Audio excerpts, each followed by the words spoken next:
I knew something was wrong the second my dog stopped barking. Tank barked at everything. Mail trucks, squirrels, wind. One time he barked at a lawn flamingo for 3 straight hours because he thought it was staring at him funny.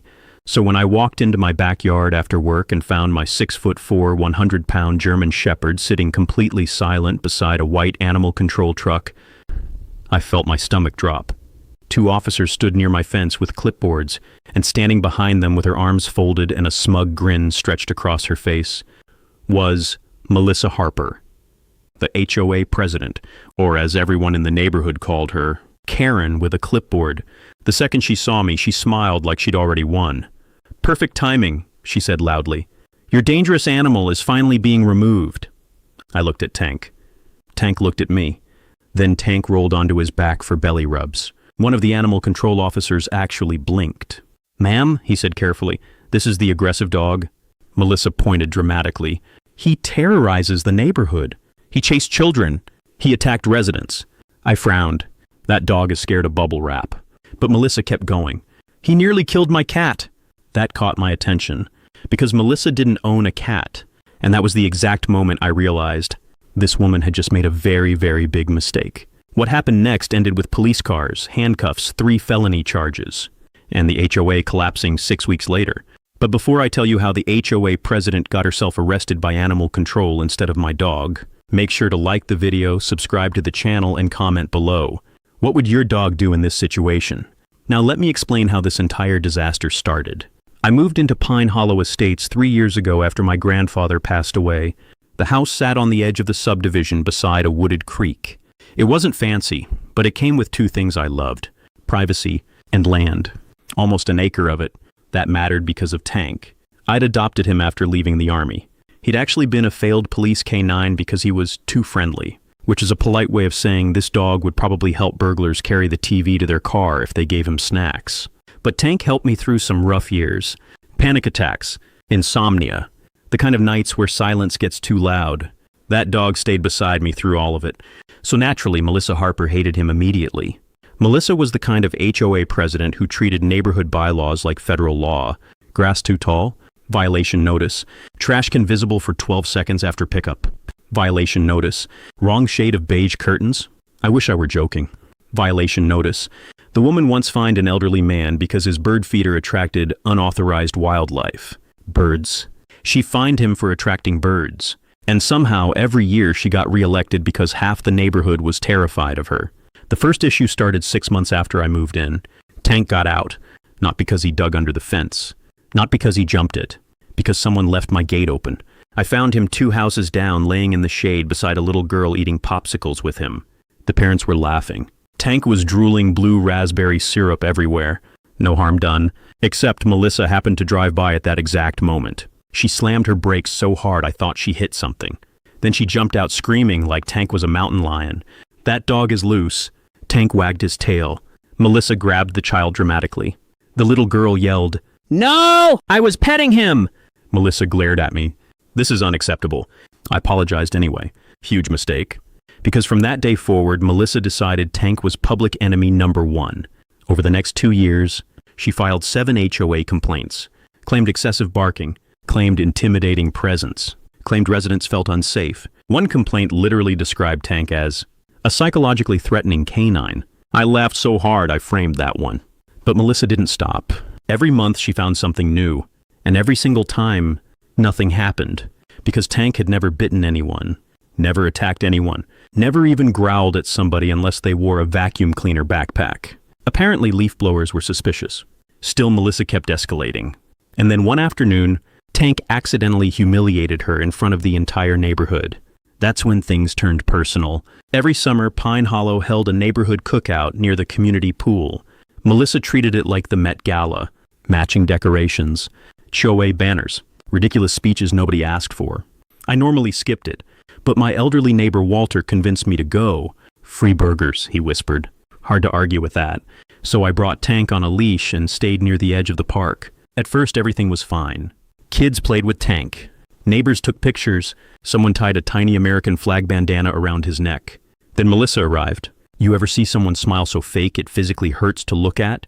That was Melissa. She walked straight toward me like a shark smelling blood. You brought the dog. Yep. He makes residents uncomfortable. I looked around. 3 children were literally using Tank as a pillow. Seems pretty dangerous, I said. Melissa's eye twitched. Then came the moment that changed everything. Melissa grabbed a hot dog from the food table and started giving her annual HOA speech. Something about property values, community standards, unauthorized lawn ornaments. Nobody listened. But Tank did, because Tank loved hot dogs more than life itself. Before I could react, my giant idiot dog slipped free, trotted across the lawn, and very gently stole the hot dog directly out of Melissa's hand. The entire neighborhood froze. Melissa stared at her empty fingers in horror. Tank sat down politely 3 feet away and ate the hot dog like a Victorian gentleman. And then Walter laughed. Not a normal laugh. This man sounded like a lawnmower trying to start. One person laughed. Then another. Then suddenly half the neighborhood was crying, laughing, while Melissa stood there red-faced and shaking with rage. She pointed at Tank dramatically. "This animal assaulted me!" Tank hiccuped. A kid yelled, "He only stole your hot dog because nobody likes your speeches." The crowd lost it. Melissa stormed out so furiously she knocked over a tray of potato salad. And from that day forward, she wanted revenge. Real revenge. Not HOA fines. Not complaints. She wanted Tank gone permanently. I just didn't realize how far she was willing to go. Until the poison incident. 3 weeks after the barbecue, I noticed Tank acting strange. Normally he inhaled food like a vacuum cleaner. That morning he sniffed his bowl and backed away. Then he threw up. My heart dropped immediately. I rushed him to the emergency vet. The vet asked one question that made my blood run cold. "Has he eaten anything unusual outside?" I thought about it, then remembered finding pieces of sausage near my back fence the night before. The vet's face hardened. "Your dog consumed rat poison." I just stared at him. "What?" Thankfully it wasn't enough to kill Tank. They treated him early. But somebody had thrown poisoned meat into my yard, and there was only one person in this neighborhood obsessed enough to do something like that. Melissa. I reported it to the police immediately, but without proof there wasn't much they could do. Melissa denied everything. Of course she did. In fact, she acted offended I'd even suspect her. Then she smiled and said something I'll never forget. "Maybe dangerous dogs attract dangerous consequences." That sentence chilled me, so I installed cameras. Front yard, backyard, driveway, fence line, motion sensors everywhere. And for about 2 weeks, nothing happened. Then came Tuesday, the day Melissa destroyed herself. I got home around 5:30 p.m. The animal control truck sat outside my house.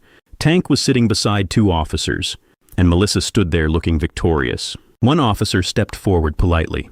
"Sir, we received multiple reports that your dog attacked a neighborhood pet and threatened residents." "Attacked what pet?" Melissa crossed her arms. "My cat, Princess." "You don't own a cat." Silence. Melissa blinked, then recovered fast. "She died." The officer looked confused. "When?" Melissa hesitated. "Recently." I could practically see the gears breaking inside her head. Then the younger animal control officer spoke. "Ma'am, you told dispatch the attack happened yesterday." "Oops." Melissa started stammering. Meanwhile, I noticed something else. One officer kept looking at Tank. Because Tank had rolled over for belly rubs again, the officer scratched his stomach absent-mindedly. "This dog's pretty friendly." Melissa exploded. "He's manipulating you." I almost laughed. Then she pointed toward my fence dramatically. "He charges people." "I have witnesses." That's when Walter appeared from across the street holding iced tea. "Oh, this I gotta hear." More neighbors started wandering over. Melissa realized too late she suddenly had an audience. And audiences were dangerous. Because people who'd stayed quiet for years finally started talking. She filed fake complaints on everybody. She threatened my grandson over sidewalk chalk. She fined me because my curtains were aggressive blue. She called police because teenagers laughed too loudly. Melissa's face turned pale. The officers exchanged looks. Then I remembered something. "Actually," I said slowly, "before we continue," I pulled out my phone. "Maybe we should watch the security footage." Melissa froze. Not nervous, terrified. That reaction told me everything, so I opened the camera app, and there she was, captured in perfect HD. Melissa Harper, standing outside my fence at 1:13 a.m. 2 nights earlier, holding raw meat. The officers leaned closer. Then the footage showed her throwing something over the fence. Tank sniffed it. Thankfully, he ignored it, but the next clip showed Melissa pulling out her phone immediately afterward, probably calling animal control, setting up her fake complaint. The older officer's expression changed instantly. "Pause that." I did. He zoomed in, then frowned. Is that... The younger officer leaned forward. No way. Inside the meat. Bright green pellets. Rat poison. Melissa panicked. That's fake. Then Walter spoke up calmly. Funny, because my security camera caught her too. Another neighbor raised her hand. Mine did too. Suddenly 3 different neighbors were pulling out phones. Melissa looked around wildly as the walls closed in. That's when the police cruiser arrived, because one of the neighbors had already called them after hearing about the poison footage. And the second those officers saw the videos, everything changed. Fast. Melissa kept talking. That was her biggest mistake. People think guilty people stay quiet. Nope. Melissa talked herself directly into handcuffs. First she claimed she was feeding stray animals. Then she claimed she was testing the fence security. Then she screamed the poison wasn't hers. Nobody had even mentioned ownership yet. One officer asked calmly, "Why were you on his property at 1 a.m?" Melissa snapped. Because somebody had to protect this neighborhood. Tank walked over and licked the officer's hand. Worst attack dog ever. Then the police officer asked the question that ended her. Ma'am, did you knowingly place poisoned food into a resident's yard? Melissa hesitated, just for 1 second. But that second mattered, because guilty people hesitate. Then she exploded. I was trying to protect people. There it was. Confession. The entire street went silent. Walter literally whispered, "Oh, she's cooked." The officers immediately separated Melissa from the crowd. She started screaming, pointing at me, pointing at Tank, claiming everyone was against her. Then came the moment nobody in Pine Hollow will ever forget. Melissa shouted, "That dog should be put down!" Tank responded by waddling toward a toddler holding chicken nuggets. The toddler fed him one. Even the cops struggled not to laugh. Then the officer turned back toward Melissa. "Ma'am, place your hands behind your back." She froze. "What?" "You're under arrest for animal cruelty, criminal trespassing, and filing a false report." Melissa's jaw literally dropped. "You can't arrest me. I'm HOA president." The officer shrugged. "Not anymore." Then he cuffed her right there in front of the entire neighborhood. And the craziest part? Melissa still thought she could talk her way out of it. As they guided her toward the cruiser, she screamed, "You people need me!" Walter yelled back, "We really, really don't." The entire street burst out laughing. Melissa started crying, actual tears, mascara running, screaming about lawsuits, property values, conspiracies. Meanwhile, Tank sat beside me chewing somebody's dropped hamburger bun like none of this involved him. Good boy. But the story didn't end with the arrest, because once police started investigating Melissa, they uncovered something much bigger. Turns out Melissa had been abusing HOA power for years, and once neighbors realized she could actually lose, people started talking. A lot. Complaints poured in. Missing HOA funds, fake violation fees, selective enforcement, threats against homeowners, illegal fines. One elderly couple revealed Melissa had pressured them into paying thousands for landscaping violations that never existed. Another family discovered forged signatures on HOA approvals. Then came the financial audit. Oh boy. You know that moment in movies where investigators open a file and everybody goes quiet? That happened. The HOA accounts were a disaster. Thousands of dollars missing. Personal expenses billed to HOA funds. Restaurant charges. Spa visits. Even a cruise deposit. Melissa had apparently been treating neighborhood dues like her personal checking account. Within a month, the HOA board resigned. Lawyers got involved. Police expanded the investigation, and Pine Hollow Estates became neighborhood gossip across the entire county. News vans even showed up once. Guess who became the accidental local celebrity? Tank, one reporter called him, the dog who exposed corruption. I'm not kidding. They interviewed me in my driveway while Tank tried eating the microphone foam. Meanwhile, Melissa got hit with additional charges related to fraud and embezzlement. Last I heard, she took a plea deal. She avoided prison. Barely. But she lost everything else. Her HOA position, her reputation. Her house eventually went up for sale after legal bills piled up. And nobody in the neighborhood missed her. Not even a little. But the best part happened about 6 months later. Because Pine Hollow held another summer barbecue. This time without Melissa. No speeches. No violations. No insane rules. Just neighbors relaxing together. Walter grilled burgers. Kids played in the grass. And Tank? Tank became the unofficial mascot of the neighborhood. Someone even made him a tiny badge tag that said HOA Enforcement Division. He wore it proudly. Well, until he got distracted by hot dogs again. Some things never change.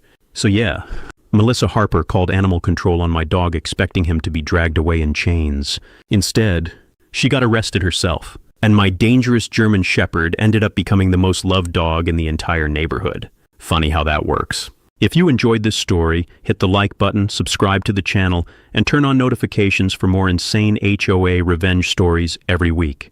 And tell me in the comments, what would you have done after discovering someone poisoned your dog? And one more thing before you go, Tank is still alive, still happy, and still stealing hot dogs whenever humanly possible.